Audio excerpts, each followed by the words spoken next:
लोग पीछे के फार्मूला सब पहले याद होना चाहिए। अगर ऑब्जेक्टिव बनाना है तो क्या चीज याद होना चाहिए? पीछे का सारा फार्मूला अगर आपको याद है तो समझिए कि कोई भी ऑब्जेक्टिव आपको बनाने में परेशानी नहीं होगा। जैसे मान लीजिए कि आपको साइन थीटा बराबर फार्मूला पूछ दिया जाए, कॉस थीटा बराबर पूछ दिया जाए, या लसा मसा का पूछ दिया जाए, या किसी वृत्त का क्षेत्रफल पूछ दिया जाए, तो उसके लिए सबसे पहले आपको क्या जरूरी है? फार्मूला। फार्मूला याद है तो समझिए कि कोई भी आप ऑब्जेक्टिव को सॉल्व कर सकते हैं। जैसे कि हम यहाँ पे सबसे पहले आपको वास्तविक संख्या का बता रहे हैं। वास्तविक संख्या इसके पहले के क्लास में आपको बताया गया था। क्या बताया गया था? कि अगर कोई अभाज्य संख्या है या कोई परिमेय संख्या है या कोई अपरिमेय संख्या है और उससे ऑब्जेक्टिव पूछ दिया जाए, उससे ऑब्जेक्टिव पूछ दिया जाए तो हम उसका क्या करेंगे। तो बताया गया था कि अगर वास्तविक संख्या से अगर कोई भी क्वेश्चन पूछ रहा है, जैसे मान लीजिए निम्नलिखित में कौन परिमेय संख्या है, निम्नलिखित में कौन अपरिमेय संख्या है, या निम्नलिखित में कौन अभाज्य संख्या है, तो ऐसे क्वेश्चन को कैसे हम लोग डील करेंगे। तो देखिए सबसे पहला आपका क्वेश्चन है निम्नलिखित में कौन सी अभाज्य संख्याएं हैं। क्वेश्चन हो गया आपका निम्नलिखित में कौन सी अभाज्य संख्याएं है।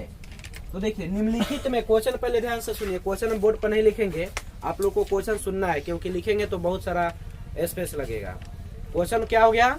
निम्नलिखित में कौन सी अभाज्य संख्याएं है।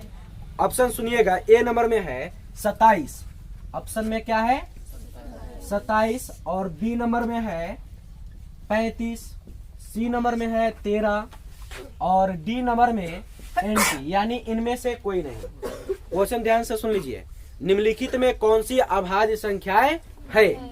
ऑप्शन दे दिया 27, 35, 13 और क्या 20, यानी इनमें से कोई नहीं। तो ये पहचान हम कब करेंगे? जब हमको अभाज्य संख्या का परिभाषा मालूम होगा तब। तो अभाज्य संख्या का परिभाषा आपको बताया गया था, वैसी संख्या जो स्वयं और एक के अलावा किसी दूसरी संख्या से ना कटे, उसी को हम लोग कहते हैं अभाज्य संख्या। उसी को हम लोग क्या कहते हैं? फिर से सुन लीजिए। वैसी संख्या जो स्वयं और एक के अलावा किसी दूसरी संख्या से ना कटे, किसी दूसरी संख्या से ना कटे, वैसी संख्या को हम लोग अभाज्य कहते हैं। क्या कहते हैं? अभाज्य संख्या। अब इसमें आप बताइए, इसमें कौन सा ऑप्शन है जो अभाज्य संख्या होगा? यहाँ पर 13 को आप देख सकते हैं। 13 जो है केवल 13 से ही कटेगा, और नहीं तो किससे कटेगा? 1 से कटेगा। इसके अलावा अदर नंबर से नहीं कट सकता है। और जैसे मान लीजिए यहाँ 27 को आप ले रहे हैं, तो 27 से कटेगा ही, 1 से भी कटेगा। 9 के पहाड़ा में 27 आता है कि नहीं? 9 से भी 27 कट जाएगा, 3 से भी कट जाएगा, यानी अदर नंबर से भी यह कट रहा है। तो क्या बताइए, इसको हम अभाज्य संख्या कहेंगे? इसको अभाज्य संख्या। अच्छा, इसके बाद में ऑप्शन दिया हुआ है 35। क्या 35 अभाज्य संख्या होगा? नहीं होगा। कैसे? क्योंकि 35 जो है 5 के भी टेबल में आता है, 7 के भी टेबल में आता है, 35 से भी कटेगा, 1 से भी कटेगा, यानी 4 अंक से कट रहा है। तो क्या 35 को हम लोग कहेंगे? नहीं कहेंगे। इसके बाद में आपको दिया हुआ था 13। तो 13 जो है किसी के टेबल में आता है? नहीं आता है, केवल 1 से कटेगा, नहीं तो 13 से। ऐसे संख्या को ही हम लोग अभाज्य संख्या कहते हैं। ये पहला क्लियर हुआ। तो अभाज्य संख्या से आपका एग्जाम में कन्फर्म 2-3 नंबर का पूछ ही देता है, आपको आगे और मिलेगा ही। तो अभाज्य संख्या इतना याद रहेगा ना। क्या याद रखना है? कि वैसी संख्या जो स्वयं और एक के अलावा किसी दूसरे से ना कटे, उसी को कहते हैं क्या? अभाज्य संख्या। तो ये आपको समझ में आ गया। चलिए सेकेंड आपका ऑब्जेक्टिव है। देखिए सेकेंड क्वेश्चन है संख्या 2 देखिए क्वेश्चन दिया हुआ है संख्या 2.13 113 113 1113 डॉट डॉट, और ऑप्शन दिया है ए नंबर में पूर्णांक संख्या, उसके बाद में परिमेय संख्या और अपरिमेय संख्या। देखिए यहाँ पर ए नंबर में ऑप्शन दिया हुआ है पूर्णांक। क्या दिया हुआ है? बी नंबर में दिया हुआ है परिमेय संख्या। क्या दिया है? और सी नंबर में दिया है अपरिमेय संख्या। अपरिमेय संख्या। और डी नंबर में एंटी, यानी इनमें से कोई नहीं। और क्वेश्चन हमारा क्या हो गया, सबसे पहले क्वेश्चन समझिए। क्वेश्चन कहा है संख्या 2.13113 फिर 113 और आगे क्या है 2। इसका कोई लिमिट ही नहीं है कि कहाँ तक जाएगा। तो ऑप्शन में पूछ रहा है कि बताइए यह संख्या पूर्णांक है कि परिमेय है कि अपरिमेय है कि इनमें क्या है ना पूछ रहा है। तो ऐसे संख्या को हम लोग अपरिमेय संख्या कहते हैं। ऐसे संख्या को हम लोग क्या कहते हैं, अपरिमेय संख्या। क्या कहते हैं, अपरिमेय संख्या। आपको इसके पहले की क्लास में बताए थे कि अपरिमेय संख्या किसको कहते हैं। बताया गया था वैसी संख्या जिसे p/q के रूप में ना लिखी जाए, जहाँ q does not equal to 0। और उसका एक और परिभाषा बताया गया था, वैसी संख्या जिसका वर्गमूल ना हो। वैसी संख्या जिसका वर्गमूल ना हो उसे हम लोग क्या कहते हैं, अपरिमेय संख्या। उसके बाद में दूसरा एक और परिभाषा मान लीजिए, वैसी संख्या जिसका कोई लिमिट ही नहीं, मतलब कहाँ तक ही जाके रुकेगा। यानी आप देख लीजिए ना, दशमलव में दिया रहे और आगे क्या दिया हुआ रहे, डॉट। तो ऐसे संख्या को हम लोग क्या कहते हैं, अपरिमेय संख्या। क्या कहेंगे, अच्छा बताइए परिमेय संख्या आप लोग को याद है कि नहीं।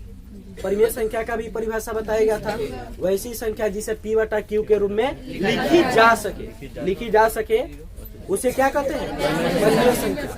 जहाँ q does not equal to, यानी परिमेय संख्या हम लोग किसको कहते हैं, p/q को हम लोग क्या कहते हैं, परिमेय संख्या। जहाँ q does not equal to 0, यानी बटा के नीचे क्या नहीं होना चाहिए, 0 नहीं होना चाहिए। और मान लीजिए किसी संख्या के नीचे अगर 0 दिया है, अगर किसी संख्या के नीचे क्या दिया है, 0 दिया है, तो वैसे संख्या को हम लोग क्या कहेंगे, तो उसको अपरिभाषित कहेंगे। उसको क्या कहेंगे, अपरिभाषित। यह मतलब अपरिभाषित संख्या हो जाएगा, ये कोई संख्या नहीं है। बात समझ में आया, कोई दिक्कत। और अपरिभाषित को ही हम लोग इन्फिनिटी से सूचित करते हैं। आपको त्रिकोणमिति में बताए हुए थे ऐसा सिंबल, याद है ना। तो ये समझ में आ गया। तो अभी तक 2 क्वेश्चन समझे आप। पहला क्वेश्चन क्या था, अभाज्य संख्या, और दूसरा क्या हो गया, अपरिमेय संख्या, परिमेय संख्या। इनमें कोई दिक्कत, ये समझ में आया। चलो आगे आपको क्वेश्चन दिया हुआ है, क्वेश्चन सुनिएगा। निम्नलिखित में से कौन अपरिमेय संख्या नहीं है। निम्नलिखित में कौन सी अपरिमेय संख्या नहीं है। देखिए ऑप्शन, क्वेश्चन आप सुन लिए। क्वेश्चन क्या है, निम्नलिखित में कौन अपरिमेय संख्या।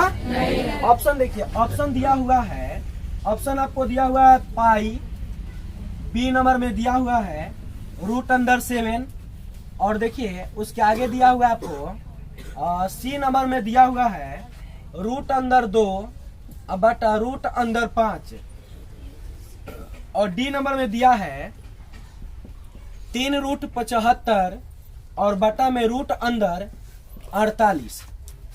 क्वेश्चन को समझिए। क्वेश्चन हम लोग का है निम्नलिखित में कौन अपरिमेय संख्या नहीं है। नहीं वाला क्वेश्चन को ना थोड़ा ध्यान से समझिएगा, वो आपको कंफ्यूज कर देगा। बात समझ में आया। तो नहीं वाले प्रश्न को अच्छा से पढ़ के तब उसका जवाब देना है। तो क्वेश्चन हम लोग का हो गया कि निम्नलिखित में कौन अपरिमेय संख्या नहीं है। तो अपरिमेय नहीं है मतलब कथी है, परिमेय है। अपरिमेय नहीं है तो क्या होगा, परिमेय होगा। तो यहाँ पूछा है अपरिमेय नहीं है, तो अपरिमेय नहीं है तो बताइए यहाँ पर कथी खोजना है हम लोग को, इसमें परिमेय खोजना है। क्या खोजना है, पाई तो अपरिमेय संख्या होता है। और आपको पीछे के क्लास में भी बताया गया था कि पाई जो है एक अपरिमेय संख्या है। पाई क्या है, अपरिमेय संख्या है। √7 क्या है, अपरिमेय संख्या। जस्ट अभी ना परिभाषा बताए हैं, वैसी संख्या जिसका वर्गमूल ना हो। क्या √7 का वर्गमूल होगा, तो ये क्या होगा, अपरिमेय। क्या होगा, उसके बाद में √2 बटा √5, क्या इसका वर्गमूल होगा, नहीं ना होगा। तो इसको भी हम लोग क्या कहेंगे, अपरिमेय। तो देखिए 3 गो ऑप्शन आपका अपरिमेय हो गया। अब एगो लास्टे पर चांस है कि ये होगा कि नहीं होगा। तो देखिए अभी तो देखने में आपको लग रहा है अपरिमेय, देखने में लग रहा है ना, रूट लगा हुआ है तो कहिएगा सर जी रूट वाला है तो हो गया अपरिमेय, और इसका वर्गमूल भी नहीं होता है। तो हम इसका क्या करेंगे, फैक्टर तोड़ेंगे। क्या तोड़ेंगे, और देखिए यहाँ पर 3 रूट अंदर क्या है 75। हम इसको क्या लिख सकते हैं 25 गुना 3 लिख सकते हैं। और रूट अंदर 48 को क्या लिख सकते हैं 16 गुना 3। बोलो लिख सकते हैं कि नहीं। 25 तिहाई फिर 75 आएगा और 16 तिहाई फिर क्या आएगा 48 आएगा। अब देखिए अब इसका वर्गमूल तो आप जानते हैं। आप 75 का वर्गमूल नहीं जान रहे थे, लेकिन क्या आप 25 का नहीं जानते हैं? क्या होता है 5 होता है। क्या होता है 5। अच्छा रूट 3 का तो वर्गमूल नहीं होता है, ये बेचारा अपना रूठे में रहेगा। अब देखो 16 का वर्गमूल क्या होता है 4। अच्छा आप बताइए रूट 3 का होगा नहीं। तो यहाँ पर क्या हो गया रूट अंदर 3 हो गया। अब देखिए तो हाई रूट 3 से रूट 3 कट गया, रूट 3 से रूट 3 कट गया। अब क्या बच गया 5 तिहाई। अब बटा में क्या, तो बताइए यह परिमेय हुआ कि नहीं हुआ, समझ में आया। तो क्वेश्चन आपको ऐसा ही अटकाता है, दे देगा और कहेगा पहचान कीजिए कौन अपरिमेय संख्या नहीं है। तो आपको इसमें सोच समझ के जवाब देना है। बताइए समझ में आया कि नहीं है, आ गया। आप लोग उधर से बेंच लेके बैठ जाइए। चलिए आगे क्या क्वेश्चन देखिएगा। आगे क्वेश्चन है 144 के अभाज्य गुणनखंड में। क्वेश्चन ध्यान से सुनिए। 144 के अभाज्य गुणनखंड में 2 का घातांक क्या है। 2 का घातांक क्या है। ऑप्शन दिया हुआ है, देखिए ऑप्शन दिया हुआ है। ए नंबर में 3 दिया है, बी नंबर में 6 दिया है, सी नंबर में आपको 4 दिया है और डी नंबर में 5 दिया है। क्या दिया है 5। और क्वेश्चन सुनिए 144 के कथी 144 के अभाज्य गुणनखंड में 144 के अभाज्य गुणनखंड में 2 का घातांक क्या होगा। ऑप्शन पूछ रहा है 3 होगा कि 6 होगा कि 4 होगा कि 5 होगा। तो हम लोग को 144 का पहले क्या करना पड़ेगा अभाज्य गुणनखंड। क्या करना पड़ेगा। तो देखिए यहाँ पर हम 144 का अभाज्य गुणनखंड कर रहे हैं। अभाज्य गुणनखंड का आप मतलब क्या समझते हैं। जैसे एलसीएम पढ़े हैं, कितना आदमी एलसीएम पढ़े हैं, थोड़ा हाथ उठाएंगे, याद है ना। तो देखिए एलसीएम ही इसका करना रहता है, यानी लघुत्तम। इसको 2 से 144 को भाग करेंगे क्या होगा 72 होगा। और 2 से 72 को भाग करेंगे, अच्छा 2 से 36 को भाग, फिर 2 से 18 को भाग 9। अब 2 से नहीं ना लगेगा, अब 3 से, तो 3 तिहाई 9। अच्छा अब देखिए तो इसमें 2 का 1 2 3 4 गो है ना। तो इसको लिख सकते हैं 144 इक्वल टू 2 गुना 2 गुना 2। कै गो 2 था 1 2 3 4 गो है। अच्छा 3 कै गो है तो 3 गुना 3। तो इसमें क्वेश्चन में क्या पूछा है कि 144 के अभाज्य गुणनखंड में 2 का घातांक क्या होगा। 2 का घातांक तो यहाँ पर देखिए 2 का घातांक पूछ रहा। अभी घातांक नहीं ना लौक रहा है, लेकिन इसमें अब लौकेगा। अब बताइए 2 कै गो है 1 2 3 4 गो है, तो 2 के पावर क्या 4। अच्छा 3 कै गो है 3 के पावर 2। तो आपसे क्वेश्चन में कथी का पावर पूछा है 2 का। कथी का तो 2 के पावर क्या है 4। ऑप्शन में मिलाइए तो कै नंबर में है सी नंबर में है। किसी को दिक्कत तो ऐसा क्वेश्चन आ जाएगा।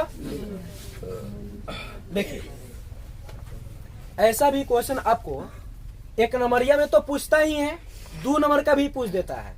दे देगा संख्या और कहेगा इसका अभाज्य गुणनखंड ज्ञात कीजिए। तो इसी प्रकार से इसका अभाज्य गुणनखंड किया जाता है। समझ में आ गया ना, कोई दिक्कत। चलिए ठीक है आगे क्वेश्चन देखिए। देखिए फिर क्वेश्चन आपको दिया अपरिमेय से। देखिए कितना आपसे पूछ रहा है निम्नलिखित में कौन सा अपरिमेय संख्या है। निम्नलिखित में कौन सा अब पहले कथी पूछा था निम्नलिखित में कौन अपरिमेय संख्या नहीं है। पहले पूछा था नहीं है, अब कथी कर रहा है अपरिमेय संख्या है। तो देखो यहाँ पर ऑप्शन में दिया हुआ है रूट अंदर 17 ए नंबर में, बी नंबर में आपको दिया हुआ है रूट अंदर 100, सी नंबर में दिया है रूट अंदर 4 और डी नंबर में दिया है रूट अंदर 16 प्लस रूट अंदर 25। देखिए क्वेश्चन फिर से सुन लीजिए। निम्नलिखित में कौन अपरिमेय संख्या है। निम्नलिखित में कौन अपरिमेय संख्या है। तो देखिए यहाँ पर पहचानना है कि कौन अपरिमेय संख्या है। हमको तो ये पहिल का लग रहा है, लेकिन आगे वाला भी ट्राई कर लिया जाए।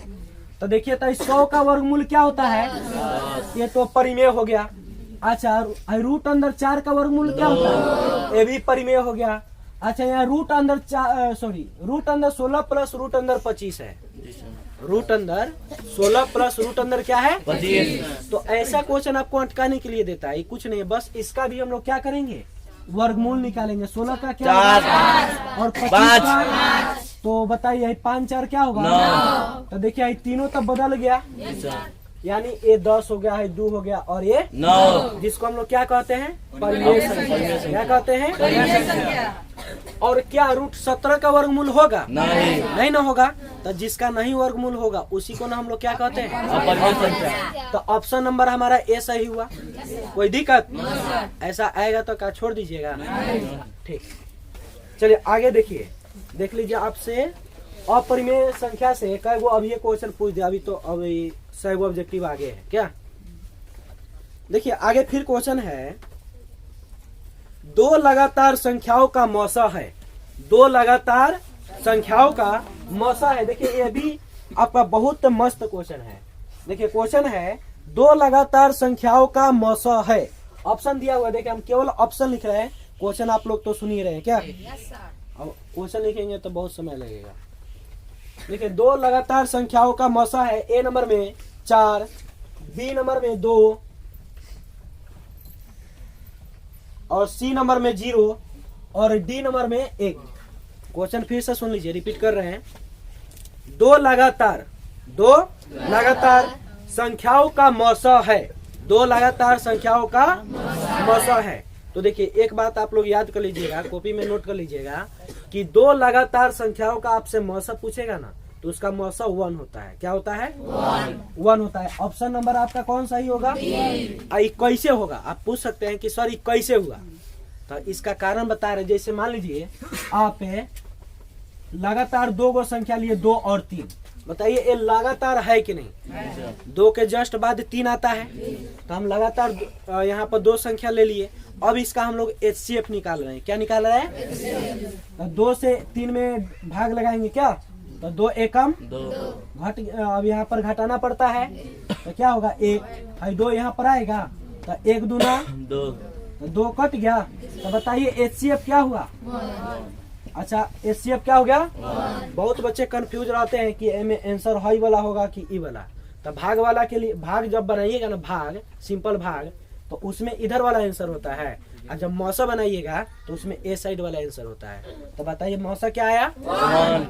तो यहाँ पर ई देख लिए, कोई दिक्कत। एक और आपको एग्जांपल के तहत बता रहे हैं, जैसे आप ही लोग कोई बोलिए नंबर जो लगातार हो, बताइए आप ही लोग बोलिए, नहीं तो आप लोग कहिएगा सर जी को याद था तो बना दिए। आप लोग बोलिए कोई ऐसा नंबर 4 5। चलिए बहुत अच्छा, यहाँ पर हम ले रहे हैं क्या 4 5। 4 5 का हम लोग ट्राई करेंगे कि इसका मौसा 1 होता है कि नहीं। तो हम लोग फिर क्या करेंगे बताइए, 4 से 5 में भाग, तो 4 एकम 4 घटाएंगे तो 1।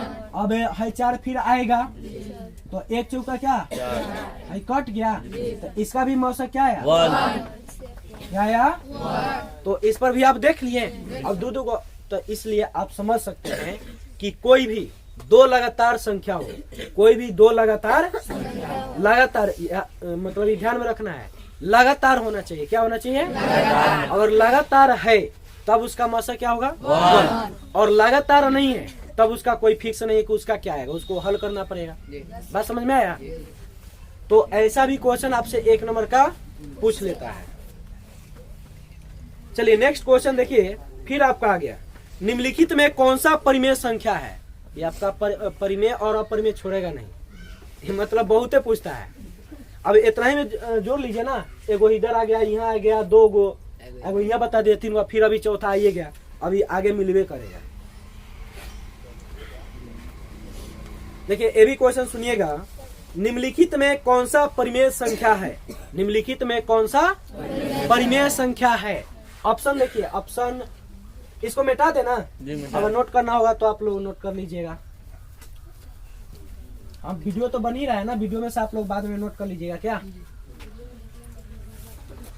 मोबाइल अभी के ज़माना में किसके पास नहीं बताता, सबको फेसबुक ट्विटर ऐसे ही फालतू में चलाता है। 2 मिनट अपने लाइफ के लिए देख लोगे तो कौन आपका हानि हो जाएगा? क्या हानि हो जाएगा? 10 मिनट आप देख लीजिएगा रोज मतलब ये वीडियो, तो आपको और अच्छा से तैयारी भी हो जाएगा, रिवाइज भी हो जाएगा। ऐसा मोबाइल से सेल्फी लीजिएगा, हेन अलग अलग प्रकार का काम करते हैं, और 10 मिनट देख लीजिएगा तो तनी मनी हमको भी बेनिफिट हो जाएगा और आपको तो पूरा होगा। क्या देखिए क्वेश्चन क्या है, निम्नलिखित में कौन सा परिमेय संख्या है? निम्नलिखित में कौन सा? ऑप्शन नंबर देखिए, ऑप्शन है रूट अंडर 1/144। उसके बाद में बी नंबर में है रूट अंडर 50/500। फिर सी नंबर में है रूट अंडर 32 और डी नंबर में है 5 + √5। उधर कट नहीं ना रहा है, जो बता यहाँ तक आ रहा है, सी तक आ रहा है। अच्छा अभी इधर ही लिखेंगे। देखिए क्वेश्चन है root under 1/144, root under 50/500, root under 32 plus आगे में दिया हुआ डी नंबर में 5 + √5। तो पूछा क्वेश्चन कथी है बताइए आप लोग, निम्नलिखित में कौन परिमेय संख्या है? निम्नलिखित में कौन? तो आप ही लोग बताइए, हम नहीं बताएंगे। बताइए इसमें परिमेय संख्या कौन है? ए नंबर है। आपको सीधे देखने में लग रहा है कि इसका वर्गमूल निकालेंगे तो 1 क्या आएगा? 12 आएगा। और है बताइए इसका वर्गमूल होता है? और आप 50 से 500 काटबो कीजिएगा तो उसका वर्गमूल, यहाँ पर रूट अंदर 32 है, क्या रूट 32 का वर्गमूल होता है? नहीं होता है, तो वो तो अपरिमेय हो गया। आगे है डी नंबर में 5 + √5, 5 + √5। तो आप कहिएगा कि सर है 5 जो है रूट में नहीं है तो ये कैसे हुआ?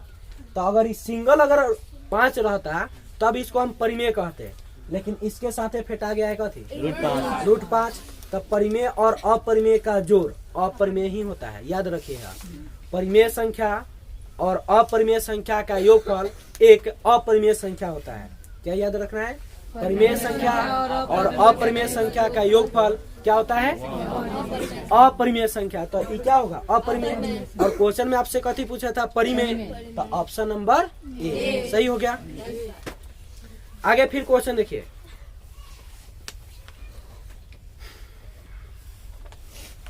हाँ अब आपका सबसे बेस्ट क्वेश्चन आया है, निम्नलिखित में किसका दशमलव प्रसार अशांत है? निम्नलिखित में किसका दशमलव प्रसार अशांत है? देखिए ऑप्शन नंबर हो गया ए में 23/50, बी नंबर में 39/243, सी नंबर में 25/1600 और डी नंबर में आपको दिया हुआ है 13/625। 625। क्वेश्चन में क्या पूछा है? निम्नलिखित में किसका दशमलव प्रसार अशांत है? क्या अशांत? तो देखिए आप लोग तो पहले नहीं आए हुए थे, इसके पीछे हम पढ़ा चुके हैं कि शांत दशमलव और अशांत दशमलव किसको कहा जाता है। तो देखिए शांत और अशांत का अगर आप नहीं देखे हैं तो इसके पीछे वो हम वीडियो डाले हुए हैं, 10-15 मिनट का है, उसको आप देख लीजिएगा ना, तो शांत और अशांत पूरा अच्छी तरह से समझ में आ जाएगा। लेकिन फिर भी हम यहाँ कोशिश कर रहे हैं आपको समझाने का। देखिए शांत और अशांत दशमलव पहचानने का 2 तरीका होता है। कितना तरीका? 2। पहला होता है भाग विधि। पहला क्या? भाग विधि। और दूसरी का होता है गुणनखंड विधि। दूसरी का क्या होता है? शांत और अशांत पहचानने का 2 विधि, पहला भाग और दूसरी का गुणनखंड। तो भाग विधि थोड़ा लंबा चौड़ा प्रोसेस हो जाता है, गुणनखंड विधि सबसे शॉर्टकट होता है। देखिए यहाँ 23/50 है, हम इसके लिए आपको बता दे रहे हैं शांत और अशांत किसको कहते हैं। मिटाने वाला है क्या? नहीं है, चलो यहीं पे बता रहे हैं। जैसे मान लीजिए अभी इसको साइड में रखते हैं, हम इधर समझा रहे हैं आपको। यहाँ पे मान लीजिए 8/, यहाँ पे आपको 20 दे दिया जाए, 8/ क्या? 20। और पूछा जाए कि यह शांत है कि अशांत है? शांत है कि? तो इसका उपाय होता है, नीचे में जो हर में रहता है, हर किसको कहते हैं? नीचे वाले को। अंश किसको कहते हैं? तो हमेशा ध्यान में रखिएगा, अंश को छूछा नहीं करना है, न तो छुआइन हो जाएगा। इसको भाग दोगे तो फिर गलत मतलब उल्टे सीधा जाएगा। नीचे वाला के खाली आपको भाग देना है, यानी इसका गुणनखंड तोड़ना है 20 का। तो 20 का गुणनखंड आप कैसे तोड़िएगा? 20 का गुणनखंड तोड़ेंगे 2 से 10 में, फिर 2 से 5, अब नहीं ना टूटेगा। तो 8 बटा हम 20 को क्या लिख सकते हैं, 2 गुना 2 गुना 5, यानी 8 बटा 2 के पावर 2 गुना का थी 5 हो गया। अब देखिए याद रखिएगा जो बात अभी आपको बता रहे हैं, अगर किसी संख्या का बाटा में, अगर किसी संख्या के बाटा में हर का फैक्टर तोड़ने के बाद, हर का फैक्टर तोड़ने के बाद केवल 2 और 5 आए, केवल कथी है 2 और 5 आए, तो उसे शांत कहते हैं। तो उसे क्या कहते हैं, और 2 और 5 नहीं आएगा तब उसको अशांत कहेंगे। क्या कहेंगे, अशांत। तो इसमें देखिए केवल 2 और 5 आए, तो इसको क्या कहेंगे, शांत दशमलव। क्या कहेंगे, हाँ, शांत दशमलव प्रसार है, ठीक है। और जिसका 2 और 5 ना आए तो उसको हम लोग कहेंगे अशांत दशमलव प्रसार। जैसे मान लीजिए यहाँ पर ऑप्शन में हम दे रहे हैं, यहाँ पे मान लीजिए 4 बटा 30 है, 4 बटा क्या है 30, तो 4 बटा 30 है, 30 का फैक्टर तोड़िए तो ऐसे ही क्या होगा, 2 गुना 3 गुना 5, यही ना होगा। 4 बटा 30 का देखिए 2 गुना 3 गुना 5, तो इसमें 2 और 5 है, 2 और 5 है, तो क्या शांत होगा, नहीं होगा। इसमें 3 फेंटा गया, बात समझ में आया। इसमें जब 3 फेंटा गया तो ये तो शांत होगा ही नहीं। जैसे देखिएगा कोई 2 आदमी आपस में समझौता होते रहता है, मान लो कि गांव में 2 आदमी में झगड़ा हुआ है और वो आपस में बैठ के उसका फरियावता कर रहा है, तो 2 रहा है तो जल्दी से झगड़ा फरिया जाएगा। अब बीच में कौन गांव का अगलगुआ होगा, अगलगुआ कौन को बोलते हैं, चुंगलाखोर, दल चटना को, तो उसको क्या कहते हैं, मतलब झगड़ा फंसाएगा, झगड़ा फरियालो रहेगा ना, एने के बाद तो ओने कह देगा, ओने के बाद एने कह देगा, तो बस तहस नहस और हो जाता है। तो इसी प्रकार से बीच में जो है 3 आ गया, ये सब तहस नहस कर दिया। अगर ये 3 नहीं होता तो ये बेचारा शांत रहता, लेकिन हमें 3 ढूक गया और कहा कि तू अशांत हो जा। बात समझ में आया, कोई दिक्कत। तो इसी प्रकार से हमारा मेन क्वेश्चन तो ये था, इस पर ध्यान दीजिएगा। तो ये तो समझ गए कि जिसके बटा के नीचे केवल 2 और 5 आए तो शांत, और 2 और 5 के अलावा अदर नंबर आ जाए तो क्या कहेंगे। अच्छा एक बात और याद कर लीजिएगा, अगर केवल 2 भी आता है बाटा में, केवल 2, तो उसको हम शांत कहते हैं। केवल 2 आएगा तो उसको क्या कहेंगे, या केवल 5 आए, केवल कथी आए 5, तब उसको हम लोग शांत ही कहेंगे। केवल 2 आ जाए, केवल 5 आ जाए तो उसको क्या कहेंगे, या अगर 2 और 5 दोनों आ जाए तो और बढ़िया है, 2 और 5 दोनों आ गया तो और बढ़िया है। बात समझ में आया, कोई दिक्कत। और जैसे झगड़ा 2 आदमी में होता है और उसमें दोनों आदमी लड़ते रहेगा तो झगड़ा और बढ़ेगा ना, और उसमें एक बार चुपचाप शांत हो जाए तो अपने झगड़ा खत्म हो जाएगा, होगा कि नहीं। तो इसी प्रकार से अगर 2 और 5 में से कोनो अगर एगो भी आ जाए, एगो सिंगल 2 या सिंगल 5, उसके अलावा वहां पर दूसरा नंबर नहीं होना चाहिए। जैसे मान लीजिए यहाँ पे है 10 बटा यहाँ पर 16 ले लीजिए, 10 बटा 16, और 10 बटा 16 है तो 16 का फैक्टर तोड़िएगा तो क्या आएगा, 2 के पावर 4 आएगा। क्या आएगा, 2 के पावर 4। तो 2 के पावर 4 खाली 2 ही ना है, आपके में 4 ना है, तो 4 ही पावर में है। पावर से हमको कोई मतलब नहीं, पावर में 2 रहे, 3 रहे, 5 रहे, 7 रहे, 9 रहे, उससे कोई मतलब नहीं। आधार मेन कथी है, आधार में अगर 2 और 5 है, या केवल 2 है या केवल 5 है, तो उसको क्या कहेंगे, शांत दशमलव। क्या कहेंगे, तो ये शांत बेचारा है कि अशांत है, ये शांत बेचारा है। अच्छा एक और देखिए, जैसे मान लीजिए यहाँ पर 8 बटा 25 है, 8 बटा 25, तो 8 बटा 25 को क्या लिख सकते हैं, 5 का स्क्वायर। तो ये केवल 5 का स्क्वायर है, बताइए शांत है कि अशांत। ये भी बेचारा शांत है, समझ में आया, कोई दिक्कत। और मान लीजिए एक और एग्जांपल हम आपको ले रहे हैं, यहाँ पर आपको दे दिया है 8 बटा 75, 8 बटा, तो हम 8 बटा 75 को क्या लिख सकते हैं, 3 गुना 25 लिख सकते हैं कि नहीं। 8 बटा 75 को 3 गुना 25, तो देखिए तो 8 बटा 3 गुना 25 है, 25 का मतलब 5 का स्क्वायर। तो 5 का स्क्वायर तो था ही, लेकिन इसके साथ अब कौन आ गया, 3 आ गया, तो क्या शांत होगा, कथी होगा, कितने आदमी को समझ में आ गया। ईमानदार लोग ही हाथ उठाए, बेईमान लोग तो नहीं है, सब देखा इसके हाथ उठाएगा, हमरो आ गया।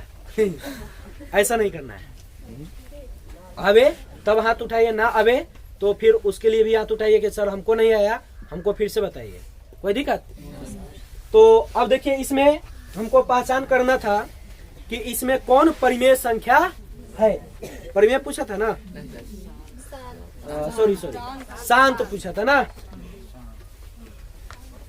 देखिए 23/50 और 39/243 और 25 का थी 1600। एक बार और क्वेश्चन सुनिए, शांत नहीं है ये अशांत है। क्वेश्चन में बोला है निम्नलिखित में किसका दशमलव प्रसार अशांत है। निम्नलिखित में किसका दशमलव प्रसार अशांत खोजना है। तो देखिए तो 50 है, तो 25 दूना क्या होता है 25 दूना, अब 25 मतलब 5 का स्क्वायर, तो इन्हें केवल इसमें 2 और 5 है, तो ये कथी है शांत है। अच्छा यहाँ पर 243 है और 243 किसका क्यूब होता है 7 का होता है। किसका क्यूब होता है? तो देखिए यही अशांत होगा। ये क्या होगा 39/200 कथी है, तो 243 मतलब कथी 7 का क्यूब। यहाँ पर तो ये सीधे अलग नंबर आ गया, 2 और 5 भी नहीं है, केवल 7 है, यानी 7 का पावर है, तो ये क्या होगा अशांत। अच्छा इसके बाद में 25/1600 है, तो 1600 को जब आप फैक्टर तोड़िएगा तो केवल 2 के रूप में आएगा। क्या आएगा 2 और 5 भी आएगा, 2 और 5। अच्छा उसके बाद में 13/625, 13/625, तो 625 में केवल 5 का ही आएगा। 625 किसका स्क्वायर होता है 25 का स्क्वायर। किसका होता है 25 का स्क्वायर। तो 25 जब शांत है तो उसका स्क्वायर भी तो शांत ही होगा। तो इसलिए आपका ऑप्शन नंबर बी क्या होगा अशांत। क्या होगा कोई दिक्कत समझ में आ गया? चलिए इसके बाद में देखिए थोड़ा बोर्ड में मिटाने वाला दूसरा है। देखिए इसमें ये सब थोड़ा साफ कर दे रहे हैं काफी, मतलब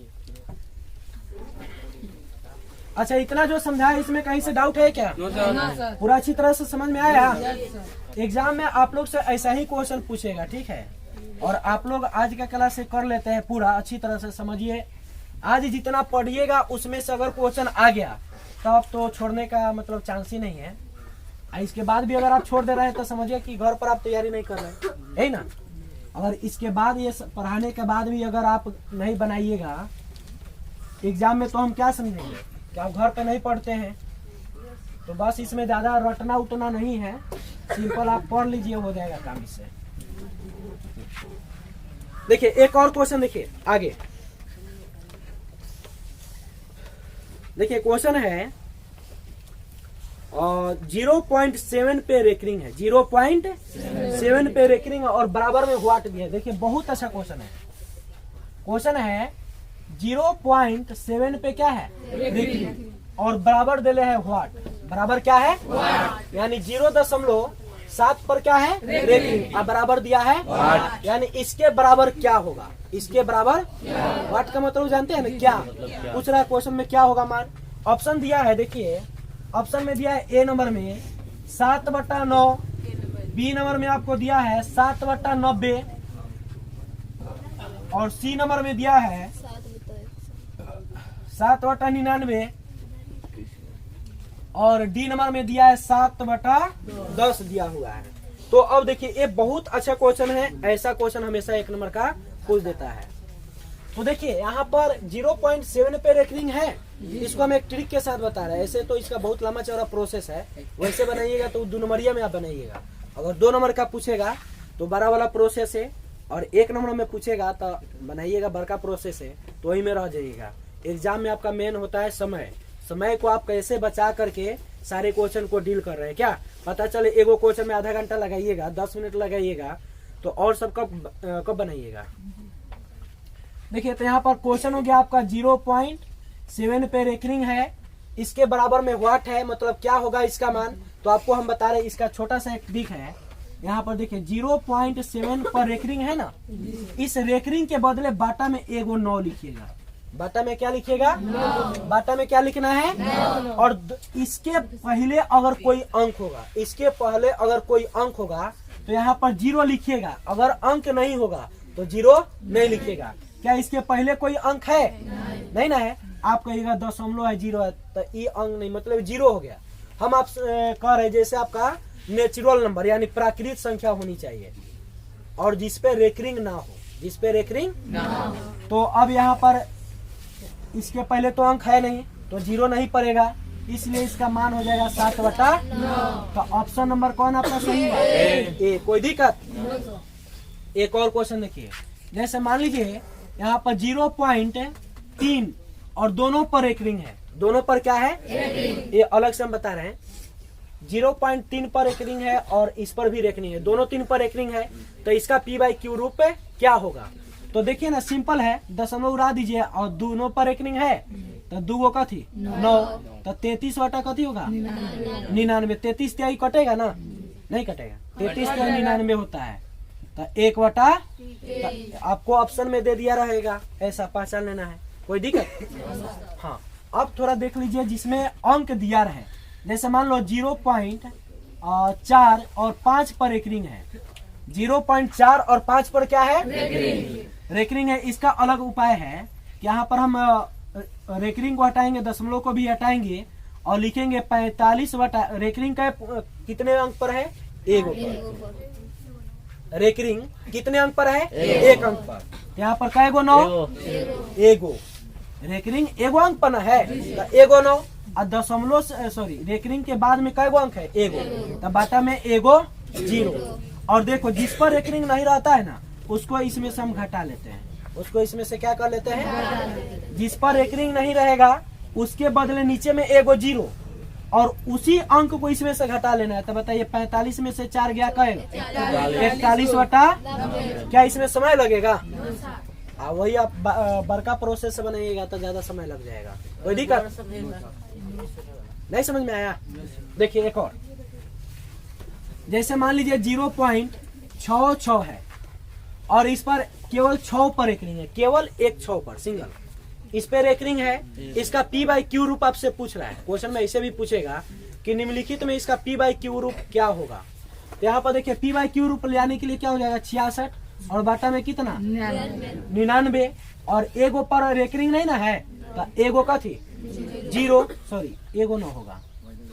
यहाँ पर 1 पर एक रिंग था तो क्या 9 1 और इसके पहले 0 जो अंक है इस पर एक रिंग नहीं ना है, तो इसके बदले यहाँ पर क्या थी 0 और इसी अंक को इसमें से घटा लेना है। नहीं समझे? 6 पर एक रिंग है, इसके बदले 1 9 लिख देना है और जिस पर एक रिंग नहीं है उसके बदले 0 लिख देना है और जिस पर एक रिंग नहीं था उसी अंक को इसमें से घटा भी लेना है। तो क्या होगा बताओ? 60 बटा। क्या भारी है? अब समझ में आया? आ गया कंफर्म? ठीक।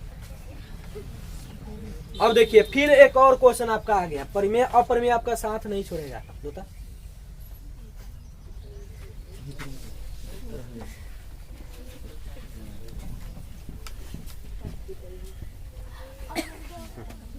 देखो फिर क्वेश्चन आया है π/3 है। क्वेश्चन केवल है π/3 है।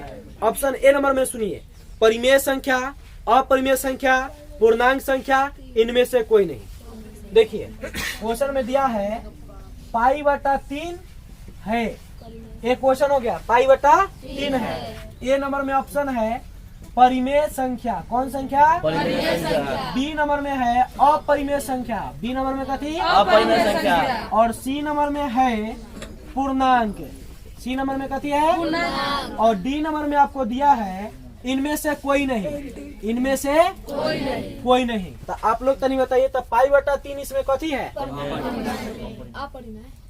अपरिमेय होगा। क्या होगा? अपरिमेय। इतना बार बताएं फिर भी आप कंफ्यूज कर रहे हैं। पाई है, देखिए ना इसमें पाई लगा है, तो इसको हम क्या कहेंगे? अपरिमेय कहेंगे। क्या कहेंगे? तो आपका ऑप्शन नंबर बी सही हो गया। कोई दिक्कत? याद रखिएगा, पाई हमेशा अपरिमेय संख्या ही होता है। पाई हमेशा क्या होता है? अपरिमेय। लेकिन इसका मान अगर आपसे पूछ दिया जाए कि 22/7, 22/7 क्या है, तो 22/7 परिमेय होता है। 22/7 क्या होता है? लेकिन जो पाई होता है वह क्या होता है? अपरिमेय। कोई दिक्कत? अच्छा बताइए तो आप लोग, π/5 ये क्या होगा?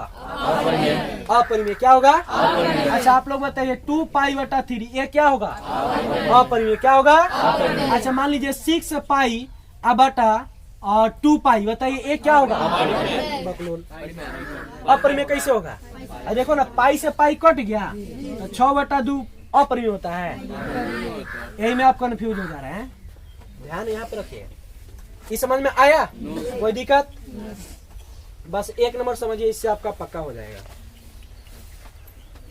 हाँ, एक और क्वेश्चन और देखिए, और आया 92/115 का सरलतम रूप है।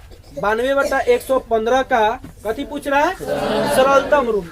देखिए यहाँ पे है क्वेश्चन, 92/115 का सरलतम रूप। सरलतम रूप ए नंबर में देखिए, ए नंबर में है 46/23, बी नंबर में है 4/5, सी नंबर में है 3/5 और डी नंबर में है 3/4। देखिए आपसे इसका क्या पूछा है? सरलतम रूप। क्या पूछा है? सरलतम रूप। और सरलतम रूप का भी हम पढ़ा चुके हैं टॉपिक। देखिए कल या परसों की क्लास में हमने बताया था कि सरलतम का मतलब होता है सबसे कथी? छोटा। सबसे कथी? सरलतम रूप का मतलब होता है सबसे छोटा रूप। तो इसका सबसे छोटा रूप पूछ रहा है कि इसमें कॉमन है, तो छोटा रूप कैसे पता चलेगा? इसको काटेंगे कथी से? गरासी से, कलम से काटना है, ठीक है। तो यहाँ पर देखो कथी हो जाएगा, मतलब कितना है? 92/115, यही ना है। तो इसको काटना है, तो देखो ये कर जाएगा। अब 92 है, तो 92 को आप भाग दीजिए, तो कितना बार में कटेगा? 4 45 दूना क्या होता है? 90। और 46 दूना 92। 46 दूना तो कटेगा नहीं, क्योंकि नीचे भी 2 से कटना चाहिए ना। और मान लीजिए आप 46 दूना काट दीजिएगा, तो नीचे भी 2 बार में कटना चाहिए। तो 115 है, तो 115 किसके पारा में आता है बताओ तो? और 115 किसी के पारा में 5 1 6 1 7 है। 7 से कटेगा, 7 से भाग दीजिए, मान लीजिए 5 से भाग दो तो 115 में 5 दूना क्या? 10, घटाएंगे तो क्या होगा? 1 होगा ना। आई कट जाएगा, ऊपर से आएगा यहाँ 5। अब 5 3 क्या होता है? ये तो कट गया, यानी 115 5 से कई बार में कटा? अच्छा ये देखिए 92 क्या है? अच्छा 92 को हम भाग दे रहे हैं कितना से? 23 से। 92 को 23 से, तो 23 दूना क्या होता है? 46। और 23 चौका 92 हो जाएगा। 23 चौका क्या होगा? तो देखिए 23 चौका 92 कट गया ना। इसमें कोई दिक्कत? तो बताइए तो, हाई आपका 5 से कई बार में कटा? 23 बार में। हाई 4 से कई बार में कटा? यानी 4 से 92 को भाग दीजिएगा, 23 बार में कट गया। 5 से इसमें भाग दीजिएगा, 23 बार में कट गया। तो क्या बचा? 4/5 भी अब कटेगा? काटिएगा दशमलव में आ जाएगा। दशमलव में नहीं लाना है। आपका ऑप्शन कथी में है? बाटा में है। तो बताइए तो कौन हो गया? हाँ, बी नंबर। कंफ्यूज मत हो जाइएगा 3/4 पर, ये गलत हो जाएगा, ठीक है। आपका सही कौन है? B number, 4/5। सरलतम रूप समझ में आया कि नहीं आया? नहीं आया? आ गया। एक और हमारे तरफ से देखिए, मान लीजिए यहाँ पर 48 आपको 20 दे दिया है। 48 क्या दिया है? और इसका सरलतम रूप आपसे पूछा जाए, 48 कथी का? 20 का सरलतम रूप पूछा जाए, तो आप बताइए 12 चौका क्या होता है? 12 चौका, अब 5 चौका 12 क्या आया? क्या इसका सरलतम रूप और होगा? हाँ, आपका यहाँ अभी 12 कटेगा, तो 12 कटेगा, लेकिन क्या 5 कटेगा? तो जब 5 नहीं कटेगा तब 12 भी नहीं कटेगा। यही तो सरलतम रूप होता है। बताइए ऐसा क्वेश्चन पूछेगा, कितने आदमी बना लीजिएगा ईमानदारी से? बहुत अच्छा। अब देखो ये फिर देखिए, एक और क्वेश्चन है, निम्नलिखित में किसका दशमलव प्रसार शांत है? निम्नलिखित में किसका दशमलव प्रसार? अभी थोड़ा देर पहले ही हम पढ़ाए हुए थे, शांत और अशांत। क्या दशमलव प्रसार किसका शांत है? ऑप्शन देखिए नीचे आ रहा है ना। देखिए ए नंबर में है 7/88, इधर मिटा दे। बी नंबर में देखिए 13/210, सी नंबर में 15/1600 और डी नंबर में है 17/110। क्वेश्चन सुनिए क्या है निम्नलिखित में किसका दशमलव प्रसार शांत है? क्या खोजना है? शांत। क्या? शांत। तो शांत खोजना है तो हमें क्या चेक करना पड़ेगा कि किसका हर केवल 2 और 5 के रूप में आएगा। तो बताइए 88 है तो 11 अठे क्या होता है? तो 11 अठे 88 होता है। क्या 11 से मतलब होगा?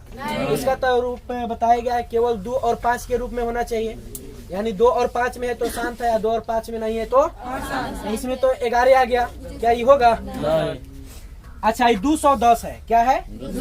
7 तिरका 21 होता है ना, 0 से कट जाएगा, यानी इस 7 से कट रहा है तो क्या ये शांत होगा? इसमें 7 आ रहा है। अरे मतलब ऐसा तोड़ के देखिए ना, 7 तिरका 21 कटता है तो 210 भी 7 से कट जाएगा, मतलब यह शांत नहीं है। क्यों नहीं है? क्योंकि इसमें 7 आ गया। अच्छा ये 1600 है तो 1600 देखिए तो 2 से कटेगा, 4 से कटेगा, इसमें केवल 2 और 5 आएगा। केवल क्या आएगा? 2 और 5। अच्छा 110 तो 11 दहा के 110 होता है, 11 दहा के 110 तो इसमें 10 आ रहा है और 11 भी आया। 11 नहीं आता, अगर खाली 10 आता तब शांत होता, लेकिन इसमें 11 फेंटा गया तो ये क्या होगा? अशांत। समझ रहे हैं ना? तो इसमें शांत कौन होगा? ऑप्शन नंबर सी, यानी 15/16। कोई दिक्कत? एक और देखिए क्वेश्चन, सबसे बेस्ट क्वेश्चन एग्जाम में 100% कंफर्म लिख लीजिए। MBBI सबसे छोटी अभाज्य संख्या है, एकदम गारंटी के साथ आएगा। अगर ना एग्जाम में पूछे तब आके कहिएगा कि सर आप बोले थे बड़ा झूठ अबे नहीं किया नहीं, लेकिन आएगा, विश्वास रखिए। विश्वास में पढ़ते हैं तो विश्वास सबसे बड़ी चीज होती है। क्या क्वेश्चन है? सबसे छोटी अभाज्य संख्या है। देखिए ऑप्शन में देखिए दे रहा है ए नंबर में 3, बी नंबर में 2, सी नंबर में 1 और डी नंबर में 0। क्वेश्चन फिर से सुन लीजिए, निम्नलिखित में सबसे छोटी अभाज्य संख्या कौन है? और अभाज्य संख्या का तो शुरुआती में बताया है, तो बताइए तो तनी सबसे छोटी अभाज्य संख्या कौन है? 2 होगा। कौन होगा? 2। कितने आदमी का 2 है? 2 होगा। अच्छा तनी 3, अच्छा ठीक है बताइए 3 कितने आदमी का है? हाथ उठाओ ना, उठा दे। इतने आदमी का 3 अभाज्य है ना? 2 है सर। इसमें 2 ही सबसे छोटी अभाज्य संख्या होता है, क्योंकि 2 एक ऐसी संख्या है जो केवल 2 से कटेगा और नहीं तो 1 से कटेगा। क्या 2 4 से कटेगा? 2 5 से कटेगा? नहीं ना कटेगा। तो आप कहिएगा कि सर 3 भी तो मतलब 1 से या 3 से कटेगा। तो ठीक है, ये भी अभाज्य है, लेकिन है 2 पहले है। बात समझ में आया? क्वेश्चन में जिक्र क्या किया है? सबसे छोटी अभाज्य संख्या कौन है? तो सबसे छोटी अभाज्य संख्या कौन है? 2। क्या भारी है? अगर वही दूर नहीं रहता, मान लो यहाँ के हम दे देते 7। अब बताइए में सबसे छोटी अभाज्य संख्या कौन है? अब इसमें छोटी अभाज्य संख्या 3 आया। अब मान लो यहाँ पर 3 नहीं, यहाँ पर अब 13 दे दिए। अब बताइए तो सबसे छोटी अभाज्य संख्या वो तो होगा ही नहीं, क्योंकि इसका भी रूल होता है कि मतलब 2 अंक कम से कम होना चाहिए इसको काटने के लिए, सिंगल केवल नहीं। मतलब इसमें 1 से लगे नहीं तो 100 में से लगे, तो ये तो बेचारा अकेले के अकेले रह जाएगा। इसमें तो दूसरा कोनो नहीं आ रहा।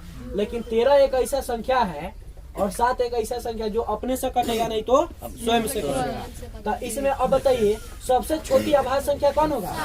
अच्छा इसमें हम आपसे पूछे सबसे बड़ी अभाज्य संख्या? सबसे बड़ी अभाज्य संख्या? अच्छा 12 तबाह कर। एक और देखिए, यहाँ पर मान लीजिए यहाँ पर दे दिए 23, उसके बाद में मान लीजिए 29, उसके बाद में यहाँ पर 33 और उसके बाद में यहाँ पर 2। और इस पूरे में हम पूछे आपसे कि बताइए कि सबसे बड़ी अभाज्य संख्या कौन है? सबसे बड़ी अभाज्य संख्या 33 है।